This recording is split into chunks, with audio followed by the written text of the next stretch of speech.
حبايبي صباح الخير، صباح العافية عليكم. اليوم ريوقنا بشرايح خبز العدس بهذا المنظر. بعدين جبنا الخبز وقطعنا شرايح طويلة بهذا المنظر.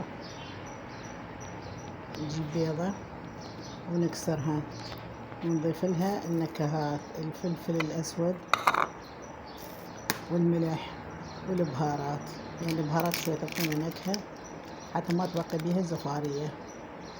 بعد أن كسرناها نخلطها خلط جيد كل زين، ما نخلي بياضة وصفارة على حدة.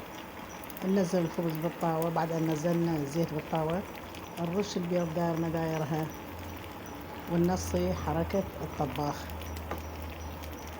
نساوي البطن مالتها في سبيل انه يتداخل مع الخبز، يتداخل البيض. بعد أن ساوينا الخبز والبيض نحاول أن ننص الطباخ انه النضوج ماله يكون بهدوء. نقلبها، بعد ان قلبناها وهذا المنظر الرهيب نخليها بالماعون، واحلى ريوق لعيونكم. وشوفوا الجمال والطعم بعد اطيب واحلى، مع كوب الشاي اللي يلوق لوجهكم.